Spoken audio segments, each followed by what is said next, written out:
Hi students, welcome to your new class. ഇന്നത്തെ ക്ലാസ്സിൽ discuss ചെയ്യാൻ പോകുന്ന ടോപ്പിക്കാണ് നെക്സ്റ്റ് ടോപ്പിക്കായിട്ടുള്ള നോൺ പ്രോബബിലിറ്റി സാമ്പിളിങ്. ലാസ്റ്റ് ക്ലാസ്സസിലൊക്കെ നമ്മൾ ഡിസ്കസ് ചെയ്തത് എന്താണ് സാമ്പിളിങ്, എന്താണ് പ്രോബബിലിറ്റി, ആ പ്രോബബിലിറ്റിയുടെ അണ്ടറിൽ വരുന്ന ആ ക്ലാസിഫിക്കേഷൻ എല്ലാം ഡീറ്റെയിൽ ആയിട്ട് തന്നെ പറഞ്ഞിട്ടുണ്ട്. വീഡിയോ കാണാത്ത ആളുകൾ മുന്നത്തെ വീഡിയോസ് ഒന്ന് കാണുക. ഇനി രണ്ടാമത്തെ മെയിൻ പോർഷനാണ് എന്താണ് നോൺ പ്രോബബിലിറ്റി സാമ്പിളിങ്. പ്രോബബിലിറ്റി സാമ്പിളിങ്ങിൽ എന്തായിരുന്നു നമ്മൾ സെലക്ട് ചെയ്തത്? പോപ്പുലേഷൻ എന്താണോ നമ്മുടെ സ്റ്റഡിക്ക് വേണ്ടത്, ആ പോപ്പുലേഷനിൽ നിന്ന് ആ പോപ്പുലേഷനെ റെപ്രസെൻറ്റ് ചെയ്യുന്നതായിട്ടുള്ള സാമ്പിൾസിനെ സെലക്ട് ചെയ്യുക. അപ്പോൾ അവിടെ നമുക്ക് എന്താ അതിൻ്റെ പ്രത്യേകത? ഓരോ സാമ്പിളിലും സെലക്ട് ചെയ്യപ്പെടാനുള്ള ഒരു പ്രോബബിലിറ്റി അവിടെ കാണുന്നുണ്ട് അല്ലേ? പക്ഷേ ഇവിടെ എന്ന് പറയുമ്പം അങ്ങനെ ഒരു ചാൻസ് ഇല്ല, അല്ലെങ്കിൽ ഒരിക്കലും ഒരു പ്രോബബിലിറ്റി ഡിസ്ട്രിബ്യൂഷൻ ഫോളോ ചെയ്യാത്ത ആ ഒരു പ്രോബബിലിറ്റി സാമ്പിളിങ്ങിനെയാണ് എന്ത് പറയുന്നത്? നോൺ പ്രോബബിലിറ്റി സാമ്പിളിംഗ് എന്ന് പറയുന്നത്. ഇവിടെ പോപ്പുലേഷനിൽ നിന്ന് സാമ്പിൾസ് സെലക്ട് ചെയ്യുന്നതൊന്നും ഒരിക്കലും ഒരു പ്രോബബിലിറ്റീൻ്റെ ബേസിസിലായിരിക്കില്ല. അതുകൊണ്ടാണ് ഒരു നോൺ പ്രോബബിലിറ്റി എന്നുള്ള പേര് അവിടെ കൊടുക്കാൻ കാരണം. അപ്പോൾ ഇവിടെ സാമ്പിൾ യൂണിറ്റ്സ് എങ്ങനെ സെലക്ട് ചെയ്യും? Based on convenience or voluntary. നമ്മൾ സ്വമേധയാ കുറച്ച് സാമ്പിൾസ് സെലക്ട് ചെയ്യുന്നു, അല്ലെങ്കിൽ നമ്മുടെ സൗകര്യത്തിനനുസരിച്ചുകൊണ്ട് സാമ്പിൾസ് സെലക്ട് ചെയ്യുന്നു. ആ ഒരു മെത്തേഡാണ് ഫോളോ ചെയ്യുന്നതെങ്കിൽ അതിനെയാണ് നോൺ പ്രോബബിലിറ്റി സാമ്പിളിംഗ് എന്ന് പറയുന്നത്. 3 മാർക്സിന് ചാൻസ് ഒരു ക്വസ്റ്റൻ ആണ്. ഇനി നോൺ പ്രോബബിലിറ്റി സാമ്പിളിങ്ങിൻ്റെ പ്രത്യേകതകൾ എന്തൊക്കെയാണ്? ഒന്ന്, അത് നോൺ റാൻഡം ആയിട്ടായിരിക്കും സെലക്ട് ചെയ്യുന്നുണ്ടാവുക. അവിടെ വരുന്ന ഓരോ സാമ്പിൾസും സെലക്ട് ചെയ്യപ്പെടാനുള്ള സാധ്യത ഉണ്ടായിരിക്കില്ല. ആൻഡ് വളരെ ഫ്ലെക്സിബിൾ ആണ്, കാരണം ഇത് നമ്മുടേതായ ഇഷ്ടത്തിനനുസരിച്ച് ചെയ്യുന്ന ഒരു സാമ്പിളിംഗ് മെത്തേഡ് ആയതുകൊണ്ട് നമുക്ക് എപ്പോൾ വേണമെങ്കിൽ മാറ്റങ്ങൾ വരുത്താനും പ്രാക്ടിക്കാലിറ്റിയും ഒക്കെ നമുക്ക് അവിടെ ഉണ്ടാവും. പക്ഷെ ഒരിക്കലും ഇങ്ങനെ കളക്ട് ചെയ്യുന്ന ഡീറ്റെയിൽസിനെ ബേസ് ചെയ്തുകൊണ്ട് അനാലിസിസ് നടത്തുകയും കൺക്ലൂഷൻ നടത്തുകയും ചെയ്യുമ്പം അതിനെ ചിലപ്പോൾ വേണ്ട രീതിയിൽ നമുക്ക് ജനറലൈസ് ചെയ്ത് പറയാൻ സാധിച്ചോളണമെന്നില്ല. അതാണ് ലിമിറ്റഡ് ജനറലൈസബിലിറ്റി എന്ന് പറയാനുള്ള കാരണം.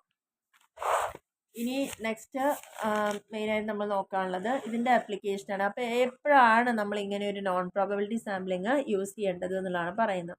മെയിനായിട്ട് എപ്പോഴാണോ നമുക്ക് സമയമില്ലാത്തത്, നമ്മുടെ റിസർച്ചിൻ്റെ ഭാഗമായിട്ട് വേണ്ടത്ര സമയം കിട്ടാതിരിക്കുക, വേണ്ടത്ര റിസോഴ്സ് ഇല്ലാതിരിക്കുക, പോപ്പുലേഷൻ നമ്മുടെ സ്റ്റഡിക്ക് വേണ്ടതായിട്ടുള്ള പോപ്പുലേഷന് വേണ്ട രീതിയിൽ നമുക്ക് ആക്സസ് ചെയ്യാൻ പറ്റാതിരിക്കുക, അങ്ങനെയൊക്കെ വരുന്ന സമയത്താണ് ആ റിസർച്ചേഴ്സിന് ഒരു പ്രിലിമിനറി ഇൻസൈറ്റ്, അതിനെക്കുറിച്ചൊരു ധാരണ കിട്ടുന്നതിന് വേണ്ടിയിട്ട്, അതായത് പൈലറ്റ് സ്റ്റഡി എന്ന് പറയും, എക്സ്പ്ലോറേറ്ററി റിസർച്ച് എന്ന് പറയും. Non probability sampling is often employed in pilot study to test hypothesis. ഇതെല്ലാം റിസർച്ചിൻ്റെ ടേമുകളാണ്. Survey instruments, study design. നമ്മൾ റിസർച്ച് ചെയ്യുന്ന സമയത്ത് മുൻകൂട്ടിയിട്ട് ഒരു ആക്ച്വൽ സംഭവം കൊണ്ടുവരുന്നതിന് മുന്നായിട്ട് തന്നെ ചെറിയൊരു ടെസ്റ്റ് ഡോസ് പോലെ നമ്മൾ ഒന്നും ചെയ്ത് നോക്കൂല. ആ ഒരു കാര്യത്തിനാണ് പൈലറ്റ് സ്റ്റഡി എന്ന് പറയുക. ഒറിജിനലി നമ്മൾ അപ്ലൈ ചെയ്യുന്ന മുന്നേ അതിനെ ചെറുതായി സാമ്പിൾ ആയിട്ട് കൊടുക്കുക. അപ്പോൾ ആ പൈലറ്റ് സ്റ്റഡി ഒക്കെ ചെയ്യുന്ന ആളുകൾക്കൊക്കെയാണ് ശരിക്കും ഈ ഒരു നോൺ പ്രോബബിലിറ്റി സാമ്പിളിംഗ് അവിടെ യൂസ് ചെയ്യാൻ പറ്റുക. മെയിനായിട്ട് ഇത് മാർക്കറ്റ് റിസർച്ചിലും സോഷ്യൽ സയൻസിലും സൈക്കോളജിയിലും ജേർണലിസത്തിലും പബ്ലിക് ഒപ്പീനിയൻ പോളുകൾ എടുക്കുന്ന സമയത്തും ഒക്കെ നമുക്ക് യൂസ് ചെയ്യാം. നോൺ പ്രോബബിലിറ്റി സാമ്പിളിങ്ങിൻ്റെ പ്രത്യേകത അല്ലെങ്കിൽ ഗുണങ്ങൾ എന്ന് പറയുന്നത് വളരെ ഈസി ആയിട്ട് തന്നെ വളരെ സ്പീഡായിട്ട് നമുക്ക് ചെയ്യാൻ പറ്റും. വളരെ ചിലവ് കുറഞ്ഞ രീതിയിൽ നമുക്ക് ചെയ്യാൻ പറ്റും. അതുകൊണ്ട് തന്നെ മാറ്റങ്ങൾക്ക് എപ്പോൾ വേണമെങ്കിലും ഏത് തരത്തിലും ഫ്ലെക്സിബിളാണ്, ചേഞ്ച് ചെയ്യാൻ പറ്റുക. പിന്നെ ക്വാളിറ്റേറ്റീവ് സ്റ്റഡീസിലായിരിക്കും ഇത് ഏറ്റവും കൂടുതൽ യൂസ്ഫുൾ ആയിരിക്കാം. നമുക്ക് ക്വാണ്ടിറ്റി ബേസിസിലാണ് കാര്യങ്ങൾ വേണ്ടതെങ്കിൽ അതിന് ഈ ഒരു മെത്തേഡ് സ്യൂട്ടബിൾ ആയിരിക്കില്ല. നേരെ മറിച്ച് ക്വാളിറ്റീനെ ബേസ് ചെയ്തുകൊണ്ടുള്ളതാണെങ്കിൽ നമുക്ക് ജനറലൈസ് ചെയ്യാനൊക്കെ നമുക്ക് എളുപ്പമായിരിക്കും. ഈ ഒരു നോൺ പ്രോബബിലിറ്റി സാമ്പിളിങ്ങിൻ്റെ കുറേ പോരായ്മകൾ എന്ന് പറയുന്നത് നമ്മൾ പറഞ്ഞല്ലോ, ഇവിടെ റാൻഡം ആയിട്ടൊന്നുമല്ല സെലക്ട് ചെയ്യുക, ഒരു ബേസിസും ഇല്ലാതെ നമ്മൾ പോപ്പുലേഷനോ സാമ്പിളോ ഒന്നും കൺസിഡർ ചെയ്യാണ്ട് നമ്മുടെ സൗകര്യത്തിന് നമ്മൾ ചെയ്യുന്ന സമയത്ത് അവിടെ ഒരിക്കലും നമ്മൾ എടുക്കുന്ന സാമ്പിൾസ് നമ്മുടെ സ്റ്റഡിയുടെ പോപ്പുലേഷനെ റെപ്രസെൻറ്റ് ചെയ്യുന്നതായിക്കൊള്ളുന്നില്ല. അങ്ങനെ വരുമ്പോൾ ഓട്ടോമാറ്റിക്കലി അവിടെ ബയാസുകൾ ഉണ്ടാവാനുള്ള സാധ്യത, തെറ്റുകൾ സംഭവിക്കാനുള്ള സാധ്യത എല്ലാം കൂടുതലാണ്. കാരണം ഇവിടെ നമ്മൾ സെലക്ട് ചെയ്യുന്ന സാമ്പിൾ സബ്ജക്റ്റീവ് ആയിരിക്കും.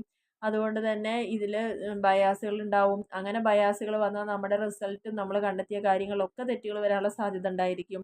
സ്റ്റാറ്റിസ്റ്റിക്കൽ ഇൻഫറൻസ് എന്ന് പറയുന്നത് നമുക്ക് കൃത്യമായിട്ട് റിസർച്ചേഴ്സിന് നോൺ പ്രോബബിലിറ്റി സാമ്പിൾസ് ഒരിക്കലും റിസർച്ചേഴ്സിനെ സാമ്പിളിംഗ് എറർ കാൽക്കുലേറ്റ് ചെയ്യുന്നതിൽ കറക്റ്റായിട്ട് ഫോളോ ചെയ്ത് പോകാൻ പറ്റില്ല. അവരുടെ കോൺഫിഡൻസ് ഇൻ്റർവെൽ എറർ ഇതൊക്കെ ഉള്ള സാധ്യത കൂടുതലാണ് എന്നുള്ളതാണ് പറയുന്നത്. ഇനി അതേപോലെ തന്നെ നമ്മൾ കണ്ടെത്തുന്ന റിസൾട്ടിനെ വാലിഡേറ്റ് ചെയ്യാൻ അതിന് എത്രത്തോളം വാലിഡിറ്റി ഉണ്ട്, കാരണം നമ്മളെടുക്കുന്ന സാമ്പിൾ ഒരിക്കലും നമ്മുടെ പോപ്പുലേഷനെ റെപ്രസെൻറ്റ് ചെയ്യുന്നില്ലെങ്കിൽ തീർച്ചയായിട്ടും നമുക്ക് കണ്ടെത്തുന്ന ഫൈൻഡിങ്സ് എല്ലാം വാലിഡ് ആണെന്ന് പറയാനുള്ളൊരു സാധ്യതയും അവിടെ കുറവായിരിക്കും. ഇനി ഇതൊരു ഇമ്പോർട്ടൻറ്റ് ടോപ്പിക്കാണ്. പ്രോബബിലിറ്റി സാമ്പിളിങ്ങും നോൺ പ്രോബബിലിറ്റിയും തമ്മിലുള്ള ഡിഫറൻസ് ചോദിച്ചാൽ എഴുതേണ്ടത് ഇതാണ്. ഇവിടെ പ്രധാനമായിട്ടും 6 കാര്യങ്ങളുടെ ബേസിൽ. അപ്പോൾ 6 മാർക്കിന് ചോദ്യം വരാനുള്ളൊരു സാധ്യത ഉള്ളൊരു ഏരിയയാണ് കമ്പാരിസൺ പ്രോബബിലിറ്റി നോൺ പ്രോബബിലിറ്റിയും തമ്മിൽ. സെലക്ട് ചെയ്യുന്ന മെത്തേഡിൻ്റെ ബേസിൽ എങ്ങനെയാണ്? നോൺ പ്രോബബിലിറ്റി ആകുമ്പോൾ നമ്മുടെ കൺവീനിയൻസും ജഡ്ജ്മെൻറ്റും അനുസരിച്ച് നമ്മൾ ചെയ്യാം. പ്രോബബിലിറ്റിയിലാണെങ്കിൽ നമ്മുടെ എടുക്കുന്ന പോപ്പുലേഷനിൽ സാമ്പിൾ എടുക്കുമ്പം ഓരോ ആളുകൾക്കും അവിടെ ഒരു സെലക്ട് ചെയ്യപ്പെടാനൊരു അവസരം ഉണ്ടായിരിക്കും. ജനറലൈസ് ചെയ്യുക എന്ന് പറഞ്ഞാൽ ഇവിടെ ലിമിറ്റായിട്ട് മാത്രമേ ജനറലൈസ് ചെയ്യാൻ പറ്റൂ. പക്ഷേ ഇവിടെ നല്ല രീതിയിൽ തന്നെ നമുക്ക് ജനറലൈസ് ചെയ്യാൻ പറ്റും. ആൻഡ് സാമ്പിളിംഗ് ബയാസ് എപ്പോഴും കൂടുതലായിരിക്കും. ഇവിടെ അതിനെ കമ്പയർ ചെയ്യുമ്പോൾ കുറച്ചുകൂടി മിനിമം ആയിരിക്കും. വളരെ കോസ്റ്റ് ആൻഡ് ഇഫക്റ്റീവ് ആയിട്ടൊരു മെത്തേഡ് നോൺ പ്രോബബിലിറ്റി സാമ്പിളിങ്ങിന് കോസ്റ്റും ടൈം എഫിഷ്യൻസി ഒക്കെ നല്ല കൂടുതലായിരിക്കും. പക്ഷേ പ്രോബബിലിറ്റിയിൽ മോഡറേറ്റ് ആയിരിക്കും. ഏതൊക്കെ കേസസിലാണ് മെയിനായിട്ട് യൂസ് ചെയ്യുക? എക്സ്പ്ലോറേറ്ററി റിസർച്ചിലും പൈലറ്റ് സ്റ്റഡീസിലൊക്കെയാണ്. നമുക്ക് പോപ്പുലേഷനെ എത്തിപ്പെടാൻ സാധിക്കാത്ത രീതിയിലുള്ള സ്റ്റഡി ആണെങ്കിൽ അവിടെയൊക്കെ നമുക്ക് നോൺ പ്രോബബിലിറ്റി യൂസ് ചെയ്യാം. പക്ഷേ ലാർജ് സ്കെയിൽ ആയിട്ടുള്ള സർവേകൾ, സ്റ്റാറ്റിസ്റ്റിക്കൽ അനാലിസിസിലൊക്കെ കൂടുതലായിട്ട് യൂസ് ചെയ്യുന്നത് പ്രോബബിലിറ്റി സാമ്പിളിംഗ് ആയിരിക്കും. അപ്പോൾ ഇത്രയാണ് നമുക്കിതിനെക്കുറിച്ച് പറയാനുള്ള ഒരു ടോപ്പിക്. അപ്പോൾ എന്താണ് നോൺ പ്രോബബിലിറ്റി സാമ്പിളിംഗ്? ഇമ്പോർട്ടൻ്റ് ആണ്. അതിൻ്റെ മെറിറ്റും ഡിമെറിറ്റും ഡിഫറൻസുകളും പഠിച്ചോളുക. ഓക്കെ.